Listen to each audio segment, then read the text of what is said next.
Hello, welcome to our classes. Good morning. हम लोग class 10 EP board exam 2024 की तैयारी कर रहे हैं। इसमें जो इंपॉर्टेंट प्रश्न है उसे हम पढ़ रहे हैं, जो एग्जाम 2024 के लिए इंपॉर्टेंट है। तो आज का हमने सवाल लिया है।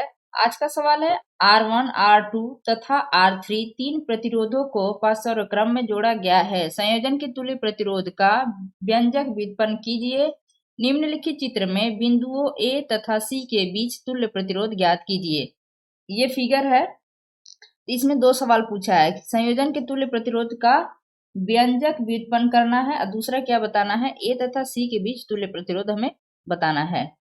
तो सबसे पहले हम क्या करेंगे, इसका व्यंजक व्युत्पन्न करेंगे। तो यहाँ पे हम लिखते हैं क्रम, या परस्पर क्रम को क्या बोलते हैं, समांतर क्रम भी बोलते हैं, समांतर क्रम संयोजन। इसे हमें क्या करना है, व्यंजक व्युत्पन्न करना है। तो इसे हम लिखते हैं। इसमें हम सबसे पहले क्या लिखेंगे कि माना प्रतिरोध, इसमें दिया है R1, R2, R3।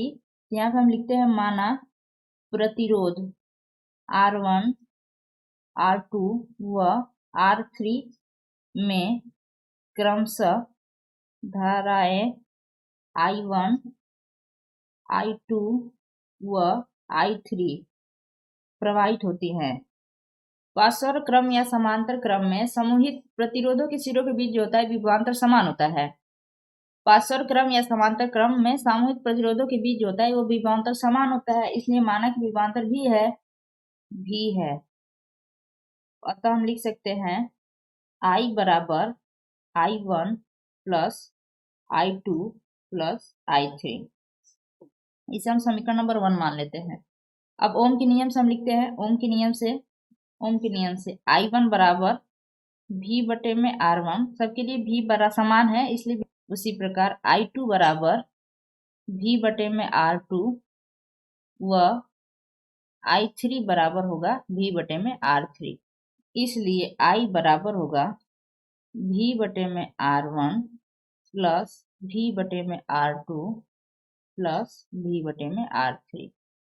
अब यहाँ से हम V कॉमन ले लेंगे तो हम यहाँ पे लिख सकते हैं कि I बराबर, ये V कॉमन ले लिया हमने तो यहाँ पे लिख सकते हैं 1 बटे में R1 प्लस 1 बटे में R2 प्लस 1 बटे में R3 लिख देंगे हम। इसे हम मान लेंगे समीकरण नंबर 2। यहाँ हम लिख सकते हैं कि माना परिपथ में तीनों प्रतिरोधों का तुल्य प्रतिरोध R हो तो हम लिख सकते हैं I बराबर V बटे में R।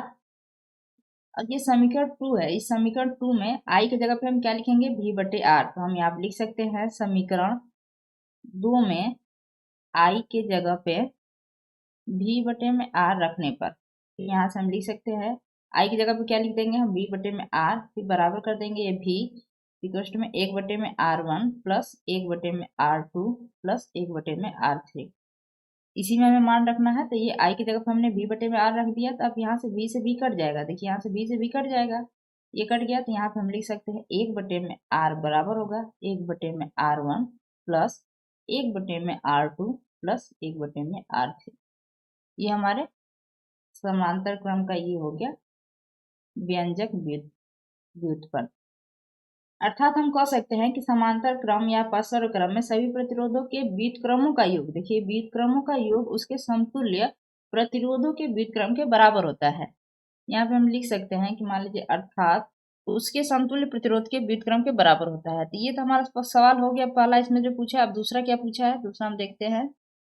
पहला हो गया व्यंजक व्युत्पन्न कर लिया हमने, 1 बटे में R बराबर हो गया 1 बटे R1 प्लस 1 बटे R2 प्लस 1 बटे R3। ये तो हो गया। अब दूसरा क्या पूछा है, दूसरा पूछा है ये चित्र दिया है। इस चित्र में पूछा है कि बिंदु A तथा C के बीच तुल्य प्रतिरोध हमें ज्ञात करना है।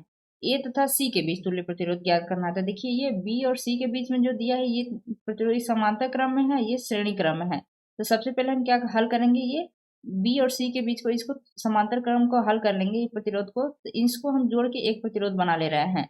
तो सबसे पहले हम क्या करेंगे, बी और सी के बीच में जो है प्रतिरोध उसे जोड़ लेंगे। तभी हमने देखा कि अगर ये समांतर क्रम है तो इसका क्या फार्मूला हो रहा है। देखिए यहाँ पे हम लिख सकते हैं 1 बटे आर बराबर 1 बटे R1 प्लस 1 बटे R2 प्लस 1 बटे R3। तो पहले हम इसको जोड़ रहे हैं ये समांतर क्रम को। तो ये R1 बराबर हम कह सकते हैं कि 2, R2 बराबर 6, R3 बराबर 6।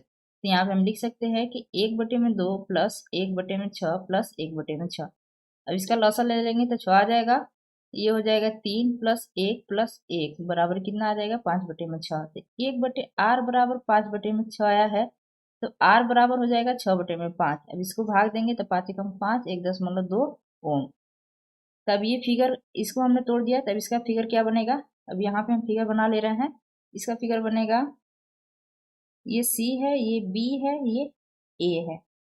ये हमने इसको समांतर क्रम को इसको हल कर लिया तो एक प्रतिरोध आया, तो इसका प्रतिरोध का क्या मान आया है? 1.2 ओम आया है। ये कितना है? 3.5 है। 3.5 ओम। ये कितना है? 2 ओम है। अब ये तीनों श्रेणी क्रम में हो गया, तो अब इसे हमें क्या करना है? श्रेणी क्रम में क्या होता है? जोड़ दिया जाता है। तो हम यहाँ पे लिख सकते हैं कि A व C के मध्य, यही पूछा ना, A तथा C के बीच बीच तुल्य प्रतिरोध। तुल्य प्रतिरोध बराबर हम क्या लिख सकते हैं? R बराबर 2 प्लस 3.5 प्लस 1.2। इसको हम जोड़ देंगे, 5 2 7, फिर दशमलव लगा देंगे, 4 2 6, 6.7 ओम। ए और सी के बीच तुल्य प्रतिरोध कितना आ गया? 6.7 ohm. Thank you for watching. Please like and subscribe my channel.